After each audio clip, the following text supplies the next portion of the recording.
Stéphanie Villejoubert, bonjour. Bonjour. Vous êtes DRH chez Retis Communication, installé à Montauban de Bretagne, c'est bien ça? Oui, tout à fait, c'est à 20 minutes de Rennes. Voilà. Retis Communication, quelle est votre activité?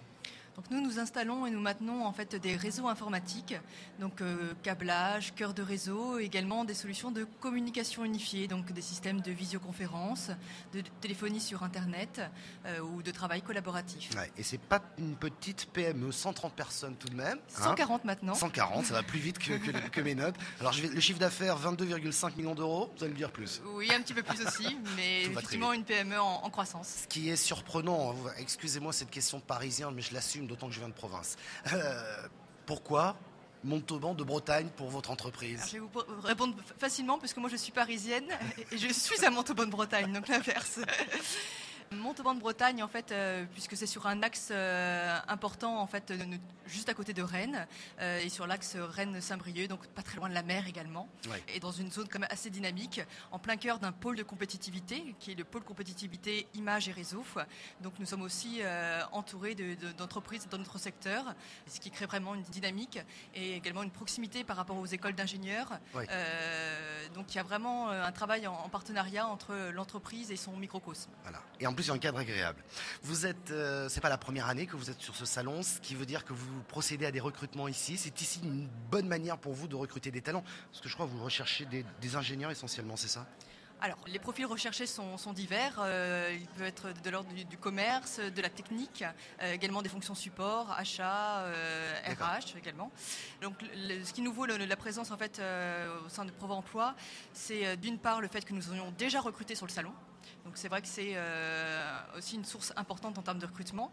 En fait, nous avons constaté que plusieurs candidats en fait venaient de Paris et recherchaient une mobilité en Bretagne. Et on s'est dit que finalement, il fallait vraiment qu'on aille à leur rencontre pour mieux faire connaître l'entreprise et pouvoir répondre à leurs questions. Ce qui veut dire que localement, vous avez un peu plus de mal, c'est ça? Disons que nous cherchons des personnes de talent et les talents se situent partout en France, y compris en Paris. À Paris, il y a une forte densité, donc autant se rapprocher des talents. Ouais, alors dans un instant, vous nous direz un peu comment vous les accompagnez dans leurs premiers pas. Je vais me tourner vers Antoine Dutoit, bonjour, président fondateur de Cycloville. Alors là, on n'est pas dans l'informatique, hein, c'est une PME que vous avez créée, et qui est basée à Lille, mais qui recrute, qui se développe. Quelle est votre activité déjà? Tout à fait. Donc Cycloville, c'est un service de transport écologique et économique pour les centres-villes. C'est basé sur l'exploitation d'un système de vélo-taxi. On en entend pas mal parler en ce moment. Donc ce sont des grands tricycles qui sont munis d'une cabine et qui, grâce à un chauffeur, vous emmènent partout dans le cœur de ville de façon écologique et économique. Alors la question que tout le monde se pose, est-ce qu'on va plus vite en vélo Oui. qu'en voiture? Oui. Non, En ville oui. principalement, sur les petites distances. L'idée, c'est de... Vous, vos tricycles sont un petit peu larges, donc c'est pas facile de se faufiler ici. Nos vélotaxis font 1 mètre de large précisément, et c'est ce qui leur permet de se faufiler justement. 1 mètre, c'est la piste l'équivalent d'une cyclable, grosse c'est- moto, oui. d'une piste cyclable. Une piste cyclable réglementaire, c'est 1,50 m. Ah oui, donc ça vous laisse la Ça nous laisse possibilité de circuler. la Ouais. possibilité d'y aller. Ouais. Les Français sont de plus en plus séduits par ce mode de transport, par le Et taxi. par le vélotaxi. Le vélotaxi, c'est prendre un vélo sans pédaler.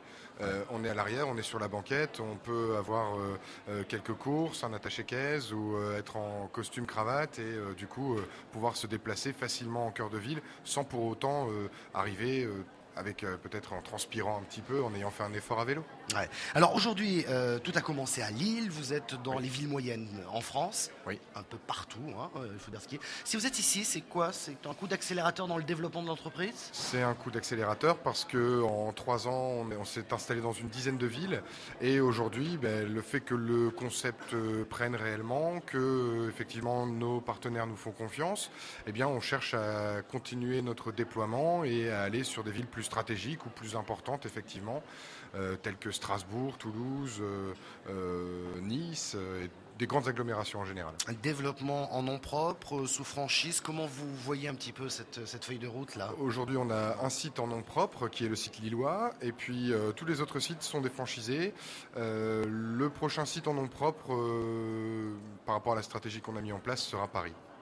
Et En région, ça veut dire que vous recrutez des sportifs, chauffeurs de taxi-vélo? Voilà, en fait, je dirais que le recrutement des chauffeurs de taxi-vélo se fait quasiment, c'est des candidatures spontanées, ce sont des jeunes, des sportifs en fin de cycle, en début de cycle au niveau des études, qui viennent vers nous spontanément. Aujourd'hui, l'objet de notre présence, c'est principalement de recruter des porteurs de projets avec un profil commercial, animation d'équipe, gestion de site, pour justement ouvrir une structure franchisée du concept Cycloville. Ouais. Stéphanie Villejoubert, lorsqu'on change de ville, de région, il faut s'adapter. Vous les accompagnez d'une certaine manière, les talents que vous recrutez, que vous faites venir à Montauban-de-Bretagne? Donc effectivement, en fait, nous travaillons en partenariat avec l'organisme qui collecte le 1% logement, Oui. Sachant qu'il y a tout un service d'accompagnement en fait, à la mobilité pour aider la personne à trouver un logement, trouver également des écoles en proximité dès lors qu'il a des enfants. Et donc nous-mêmes, nous faisons appel à notre réseau de manière à ce vraiment que la mobilité soit facilitée. Au-delà de ça, bien sûr, après, il y a toute la partie intégration, formation, qui est peut-être plus classique dans une entreprise, mais c'est vrai qu'on prend le soin vraiment d'accompagner au sens large. Ouais. En fait, le Mais ça va collaborateur. bien au-delà du poste proposé. Oui, oui, tout à fait. Les jeunes, il faut avoir un trait de caractère particulier pour s'adapter comme ça dans un champ. Vous pouvez répondre, hein, Edouard. Pour s'adapter comme ça, parce qu'il y a une volonté, je peux le comprendre, mais ensuite on se retrouve dans un tout autre cadre, une toute autre ville, etc. Je pense qu'avant tout, il faut bien mûrir son projet. On ne part pas comme ça sur un coup de tête. Il est important effectivement d'avoir préparé en fait sa mobilité. Ça c'est vraiment un facteur clé de succès. Quelqu'un qui viendrait comme ça sans s'y être préparé, c'est peut-être plus délicat. Ouais, j'imagine. Pour vous, c'est pareil?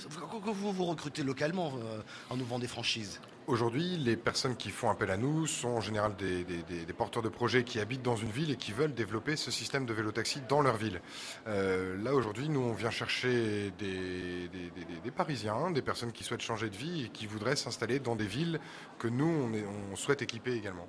Ouais. Donc effectivement, c'est une autre démarche, mais il n'empêche, j'imagine que les candidats à la franchise, vous les préparez d'une certaine manière. On les accompagne sur la création d'entreprises, on les accompagne sur les enjeux et bien sûr par rapport à leur mobilité en région, bien sûr un visiteur qui va venir aujourd'hui, comme vous le disiez tout à l'heure, va pas forcément franchir le pas demain, mais peut-être après-demain, et au moins il aura eu connaissance du fait qu'il peut développer le concept en région. Votre projet à long terme pour Cycloville? C'est 20 villes françaises et c'est un développement donc de services de transport et c'est pouvoir se rapprocher des délégations de services publics, donc d'être reconnu comme d'utilité publique. Ouais. Dernier mot pour Etis Communication, vous attendez quoi de cette visite aujourd'hui? Je crois que vous recherchez combien de personnes? Actuellement, nous avons une quinzaine de postes à pourvoir. Quinzaine de postes, oui.